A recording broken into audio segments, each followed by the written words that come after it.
Dans cette vidéo, nous allons découvrir ensemble si ces Nord-Coréens vont réussir à quitter leur pays malgré les obstacles qu'ils ont à surmonter ou non. Mais avant, vous allez découvrir certains faits que vous ignoriez peut-être sur la Corée du Nord et qui sont confirmés par des vidéos qui circulent sur Internet. Voici donc les vidéos que la Corée du Nord voudrait voir disparaître sur Internet. On commence. Il y a quelques années, Kim Dong-chul, un prisonnier nord-coréen naturalisé américain, a suscité l'intérêt des médias après avoir été arrêté et emprisonné en Corée du Nord. À cette époque-là, il aurait été le seul citoyen américain détenu dans ce pays. Mais pour quelle raison s'est-il retrouvé derrière les barreaux, diriez-vous? Eh bien, selon la Corée du Nord, cet homme, qui était président d'une société de commerce et de services hôteliers, a été arrêté en octobre 2015 pour espionnage. Il aurait en effet espionné pendant presque 2 ans pour le compte d'éléments conservateurs sud-coréens en prenant des photos de militaires et de scènes scandaleuses et en faisant ainsi la propagande contre le gouvernement nord-coréen, chose que l'on ne tolérait pas en Corée du Nord bien évidemment. Les responsables du pays ont toutefois permis à un journaliste de la chaîne d'information américaine CNN d'interviewer Kim Dong-chul en présence d'un interprète officiel qui devait assurer la traduction de l'interview en coréen.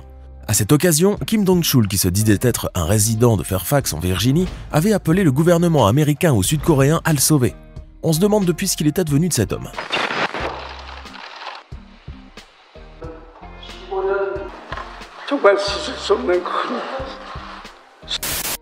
La famine est un problème qui sévit depuis de nombreuses années en Corée du Nord, et il existe même certaines preuves en vidéo. En 2010 par exemple, la vidéo d'une jeune sans-abri nord-coréenne âgée de 23 ans seulement et interviewée par un journaliste dans la province du Pyongyang du Sud a surgi sur internet et fait réagir tous ceux qui l'ont regardé et qui ont compris que la famine était bel et bien une triste réalité dans ce pays.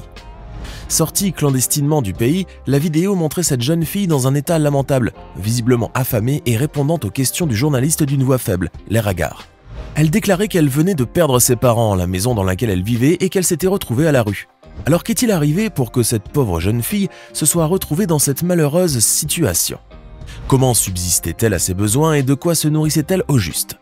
Nombreuses sont les questions que l'on pourrait se poser à propos de cette pauvre jeune fille et de bien d'autres personnes qui sont sans abri ou qui souffrent de la famine dans ce pays. Mais la Corée du Nord n'aimerait pas bien sûr que ce genre de vidéo soit dévoilé au grand public, car cela montrerait la désolation qui existe, non seulement dans les zones rurales, mais aussi dans certains quartiers de la capitale Pyongyang, où les sans-abri ou Kochebi restent cachés le jour et n'apparaissent que la nuit.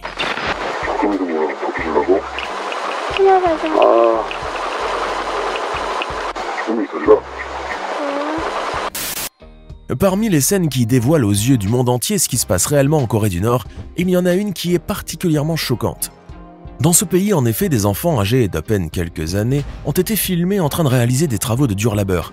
Les vidéos qui auraient été prises dans le plus grand secret montrent ces petits enfants qui ne sont pas plus hauts que 3 pommes accroupis sur des voies ferrées, portant sur leurs frêles épaules des sacs de grès lourds ou brisant des rochers issus des falaises sous un soleil de plomb.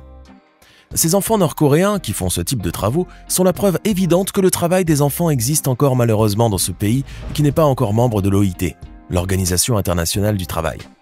Triste constat. Par ailleurs, si l'on en croit les médias, certains de ces enfants qui viennent de familles pauvres seraient retirés de l'école et travailleraient sans salaire. Voir des enfants en train d'effectuer ce genre de travaux à un si jeune âge, alors que leur place est normalement à l'école ou avec leurs amis, suscite vraiment une grande peine, mais pousse aussi à se poser des questions. Comment ces enfants, qui n'ont pas plus de 8 ans et qui sont privés d'une enfance heureuse, se sont-ils retrouvés dans cette situation? Pourquoi sont-ils obligés d'effectuer ces travaux forcés? Et puis, surtout, quel impact cela aura-t-il sur leur santé physique et mentale? Espérons que cela change un jour, et le plus tôt possible. On n'est pas sans ignorer que la Corée du Nord multiplie les actions pour prouver au monde entier sa puissance militaire. À ce propos, savez-vous comment les militaires nord-coréens s'entraînent? Vous allez être surpris en découvrant cela dans une vidéo qui a été publiée par l'agence de presse officielle nord-coréenne. En fait, ces soldats s'entraînent à tirer sur des Américains et des Sud-Coréens, leurs ennemis jurés. Rassurez-vous toutefois car il ne s'agit pas de personnes réelles, mais bien sûr que non, voyons. Dans les images de ces exercices d'entraînement, on peut voir ces troupes en train de tirer sur des cibles simulées seulement, comme par exemple des dessins représentant des soldats. Voilà qui est très drôle. Ces entraînements auraient commencé à la suite des exercices militaires qui ont été menés conjointement entre les États-Unis et la Corée du Sud à la frontière avec la Corée du Nord. Une belle provocation pour le pays de Kim Jong-un qui aurait poussé alors les soldats nord-coréens à multiplier les entraînements de tir sur des cibles simulées. North Korean soldiers firing on a paper target with the words USA on the helmet. The live fire drills that aired on state TV. N'oubliez pas de cliquer ici pour vous abonner si vous aimez cette vidéo et d'activer toutes les notifications pour ne rater aucune de nos prochaines vidéos. On continue. Malgré les tensions et les discordes qui existent depuis longtemps entre la Corée du Nord et la Corée du Sud, il faut dire que les peuples des deux pays voisins ne sont pas atteints par cette animosité. Bien au contraire, il semble que leur relation soit empreinte de bonté et de générosité, notamment du côté du Sud où des activistes, dont beaucoup sont des transfuges nord-coréens, n'hésitent pas à venir en aide à leurs voisins du Nord en fournissant de la nourriture, des médicaments ainsi que des clés USB comportant des divertissements, comme de la musique ou des films, afin de les aider à améliorer un peu leur quotidien. Vous allez vous demander bien sûr comment les Sud-Coréens font pour acheminer toute cette aide vers la Corée du Nord, alors que c'est une chose difficile voire impossible à faire. Eh bien regardez cette vidéo et vous allez comprendre. Comme vous pouvez le voir, l'aide sud-coréenne est en fait acheminée vers le nord grâce à des bouteilles en plastique. Pour cela, ces activistes se rendent 2 fois par mois sur l'île de Ganhwa, près de la frontière entre les deux Corées, et les bouteilles sont alors jetées en mer pour être transportées par la marée.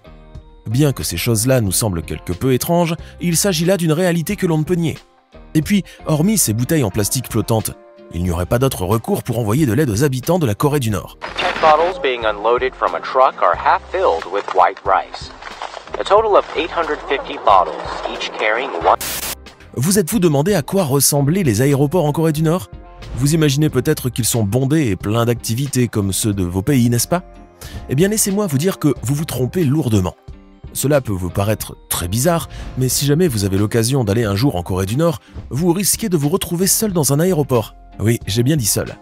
Ce youtubeur, lui, a déjà vécu cette expérience insolite et n'a pas manqué de partager avec ses followers et les internautes quelques images de l'aéroport de Pyongyang, complètement vide à son arrivée. Pas d'autres voyageurs, pas de longue file devant les guichets d'enregistrement, rien de ce que l'on a l'habitude de voir dans les autres aéroports. Et puis comme a tenu à le montrer ce youtubeur, seuls 2 vols étaient programmés pour la journée à l'aéroport de Pyongyang. 2 vols en tout et pour tout. La raison derrière ce grand manque de flux de voyageurs dans les aéroports nord-coréens serait le fait qu'ils sont principalement réservés aux fonctionnaires du gouvernement, ainsi qu'aux diplomates étrangers. Quant à la population générale, eh bien, elle devrait sans doute avoir l'autorisation du gouvernement, ainsi qu'une bonne raison pour pouvoir quitter la Corée du Nord. Et ce n'est pas gagné d'avance. I am the only one in the airport right now. There's no one here. En Corée du Nord, il est normal de voir des femmes exercer comme agentes de la circulation, même s'il n'est pas fréquent de voir une circulation dense dans ce pays. Mais ça, c'est un autre problème. Vous croyez que cela empêche tout de même ces femmes de faire leur travail? Pas du tout. Et puis, fait insolite, elles n'hésiteront pas à le montrer, surtout si elles surprennent une caméra dans les parages. En voici la preuve en vidéo. En se rendant compte qu'elle était filmée, cette agente de la circulation a commencé à utiliser son sifflet et à faire signe à des voitures, invisibles peut-être pour nous.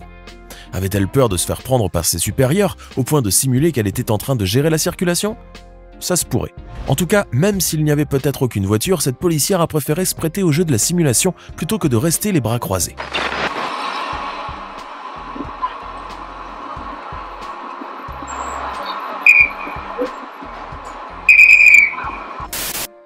Les vidéos qui montrent les exercices militaires en Corée du Nord ne manquent pas sur internet, et certaines sont même très surprenantes comme cette vidéo qui montre ces militaires en train de s'entraîner dans une parfaite harmonie sous le regard émerveillé du leader Kim Jong-un. Par ailleurs, il convient de dire aussi que ces soldats n'ont rien à envier aux militaires des autres pays en matière d'arts martiaux, car les Nord-Coréens sont capables d'accomplir des exercices aussi flagrants que choquants pour tous ceux qui visionnent ces vidéos, comme le fait de casser des briques à main nue ou à l'aide de la tête, avec une facilité très étrange qui nous pousse à nous demander comment les soldats arrivent-ils à développer une telle résistance. Très certainement à force de beaucoup d'entraînement et de travail.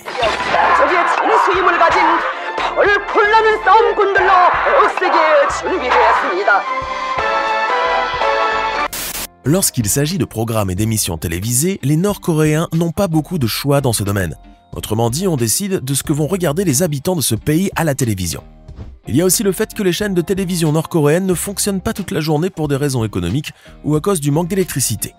D'ailleurs, il y a encore quelques années par exemple, la KCTV ou la télévision centrale coréenne, qui est considérée comme la chaîne télévisée la plus active en Corée du Nord, ne transmettait ses programmes que pendant 7 heures pendant les jours de semaine.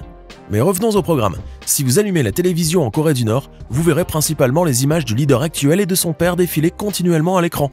Vous écouterez des chansons de propagande et vous regarderez aussi des reportages sur les visites que Kim Jong-un effectue dans certaines usines du pays, entre autres. Mais d'un autre côté, vous pourrez tomber aussi sur des programmes critiquant ou donnant une image négative sur d'autres pays, notamment les États-Unis. Et justement, il existe une vidéo dans laquelle on peut entendre la voix d'une présentatrice nord-coréenne décrire sur un ton dramatique, image à l'appui, l'état lamentable dans lequel vivent les SDF aux États-Unis et comment ils luttent contre le froid et tentent de surmonter leurs conditions difficiles. Comme quoi les États-Unis, ainsi que les autres pays, sont des endroits où il ne fait pas du tout bon vivre, à en croire la Corée du Nord. Bref, naturellement, toute cette propagande a pour but final de forger l'esprit du téléspectateur nord-coréen à travers la télévision. Quelle est la distance maximale que vous pouvez parcourir à pied ? Vous allez me répondre que vous pouvez marcher de quelques centaines de mètres à quelques dizaines de kilomètres, mais pas plus. Estimez-vous donc heureux de ne pas vivre en Corée du Nord, car dans ce pays, il existe un événement annuel qui existe depuis 1975 et qui consiste à faire marcher des enfants sur une distance de, tenez-vous bien, 400 km. Vous tombez des nues, vous n'êtes pas le seul. Mais il semble que cet événement ne surprend personne en Corée du Nord. C'est même devenu une tradition, si l'on ose dire, qui a lieu pour honorer Kim Il-sung, le père fondateur de la nation.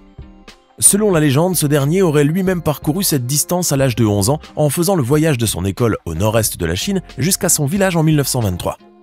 De nos jours, c'est au tour de ces enfants, dont certains sont âgés d'une dizaine d'années seulement, de parcourir cette distance et d'emprunter cette même route sur une durée de 2 semaines, ce qui fait beaucoup de kilomètres par jour quand même. 행군길을 이어왔습니다. 행군이 생각보다 정말 힘들었습니다. 험한 용과 산발들을 극복하면서 오직성과 기술성에 강할 때 곧 Maintenant, dites-nous dans les commentaires, connaissiez-vous bien la Corée du Nord avant de regarder la vidéo d'aujourd'hui ? Parmi ces faits que vous venez de découvrir, lequel vous a le plus frappé ? Auriez-vous d'autres choses à nous raconter à propos de la Corée du Nord et dont nous n'avons pas parlé dans cette vidéo ? Et n'oubliez pas de vous abonner et de cliquer ici pour regarder une autre de nos superbes vidéos.